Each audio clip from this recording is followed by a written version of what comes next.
Hi guys, are you ready for reading time? I am so ready because I am super excited about reading this book to you. If you remember, it has been such a long time ago now. We have to go way back to the day before we left for spring break. So actually it was the last day we were together. We had the book character parade. And during the book character parade, I was dressed up as a book character.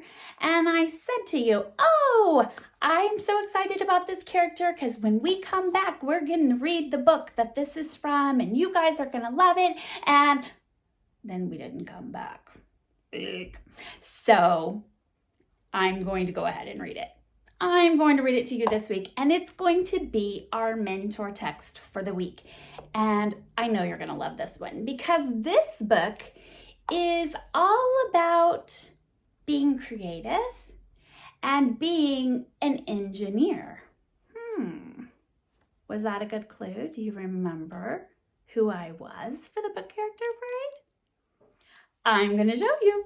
It's Rosie Revere, engineer. And I was dressed like this. Do you remember? I had that little dress on and that in my hair.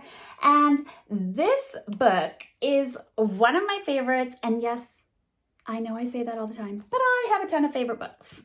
But it's a good one. And I think you guys are really going to love it because you are very much like Rosie. You like to invent things and build things, and probably your favorite thing to do at school is when we get out our Tinker Tubs and we have all those things. So this week, I hope you have things like that at home because we're going to be doing some building and some creating and some designing, and we're going to be engineers, and it's going to be awesome.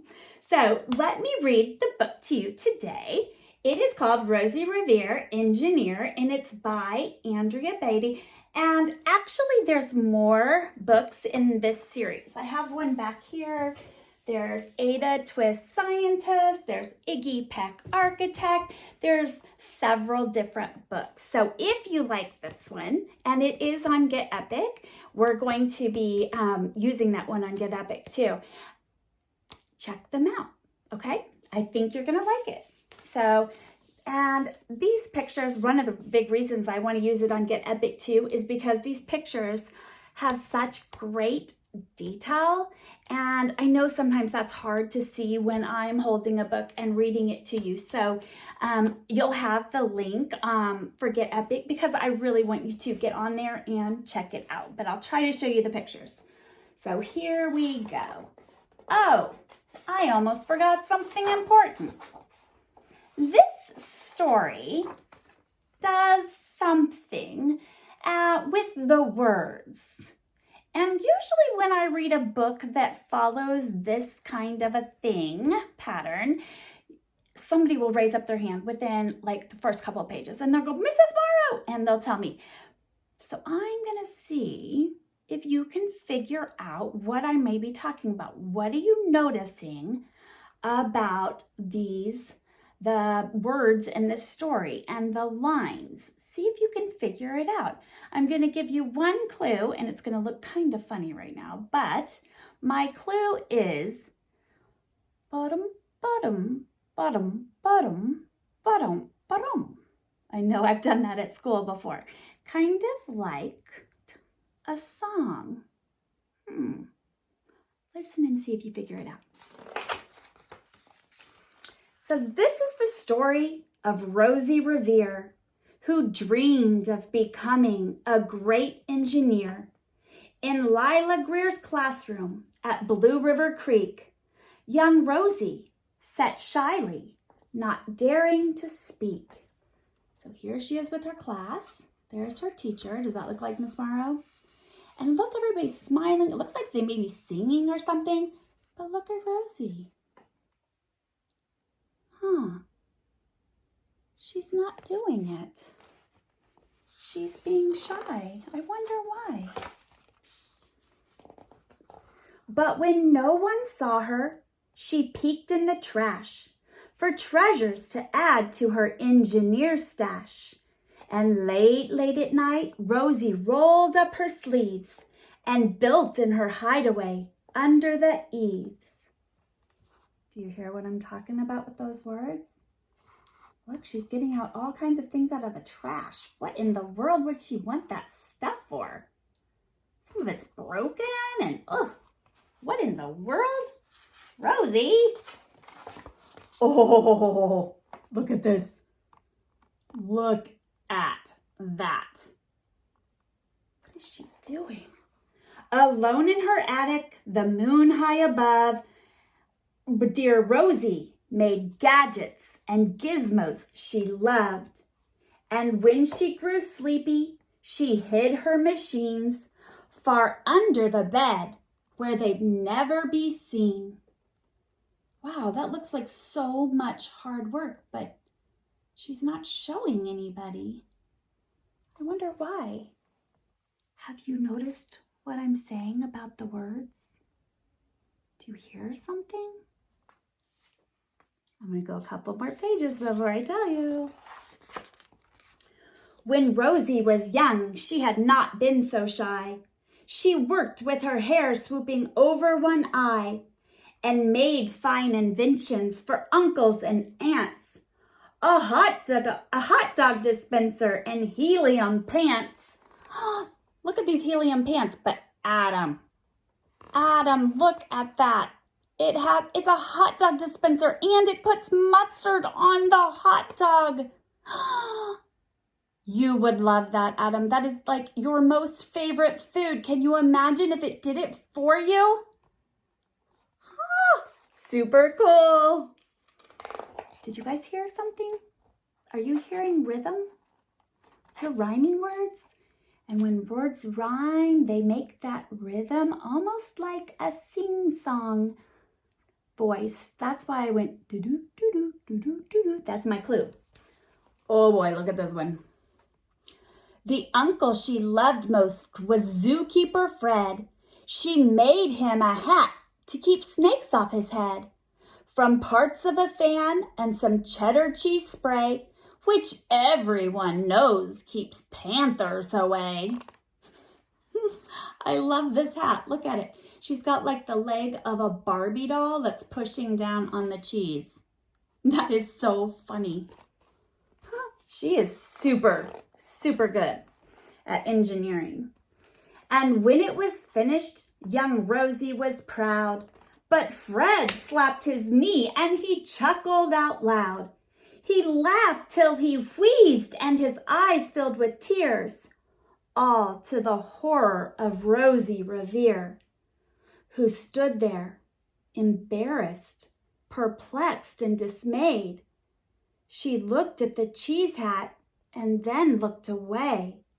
I love it, Fred hooted. Oh, truly I do. But Rosie Revere knew that could not be true. She stuck the cheese hat on the back of her shelf, and after that day, kept her dreams to herself. So she doesn't believe his words.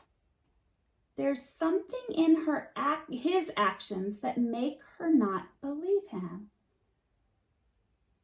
Stop and look at that. Why do you think she doesn't believe the words he's saying? How would you feel? Put yourself in her shoes. Next page. And that's how it went until one autumn day, her oldest relation showed up for a stay. Her great-great-aunt Rose was a true dynamo who worked building airplanes a long time ago. She told Rosie tales of the things she had done and goals she had checked off her list one by one. She gave a sad smile as she looked to the sky. The only thrill left on my list is to fly. But time never lingers as long as it seems. I'll chalk that one up to an old lady's dreams. So she's saying, out of everything I wanted to do, that's the only thing I haven't been able to accomplish. That night, as dear Rosie lay wide-eyed in bed, a daring-eyed idea crept into her head. Could she build a gizmo to help her aunt fly? She looked at that cheese hat and said, "Nope, not I." But questions are tricky, and some hold on tight. And this one kept Rosie awake through the night. So when dawn approached and red streaks lit the sky, young Rosie knew just how to make her aunt fly. It kept her up all night thinking about it because she wanted to help her aunt.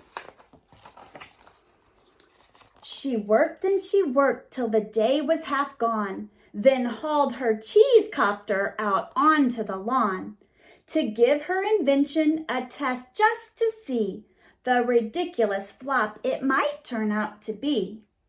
She's like, this might not work, but let me see. Let's give it a try. Strapped into the cockpit, she flipped on the switch. The Hella cheese copter sputtered and twitched. It floated a moment and whirled round and round, then froze for a heartbeat and crashed to the ground. I don't think it was ready for landing. Look at this picture. Then Rosie heard laughter and turned round to see the old woman laughing and slapping her knee.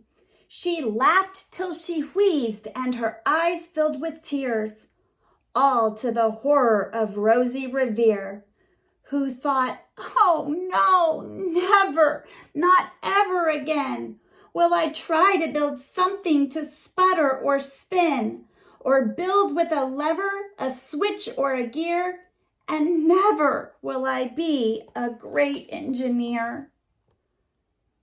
So she's reacting just like Uncle Fred with his cheese hat. They both laughed so hard they got tears in their eyes. So sad. Look at Rosie. You can tell just looking at her picture how sad she is. But what?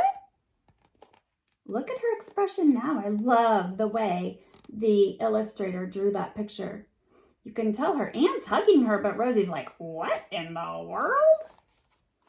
She turned around to leave, but then Great-Great-Aunt Rose grabbed hold of young Rosie and pulled her in close and hugged her and kissed her and started to cry. "You did it! Hooray! It's the perfect first try! This great flop is over. It's time for the next." Young Rosie was baffled, embarrassed, perplexed. "I failed," said dear Rosie. "It's just made of trash. Didn't you see it? The cheese copter crashed." "Yes," said her great aunt, "it crashed, that is true. But first, it did just what it needed to do. Before it crashed, Rosie. Before that, it flew." Look at this. Look at Rosie now. She's thinking. Look at all these designs of airplanes. How awesome. "Your brilliant first flop was a raging success. Come on, let's get busy and on to the next." She handed a notebook to Rosie Revere, who smiled at her aunt as it all became clear. Life might have its failures, but this was not it. The only true failure can come if you quit.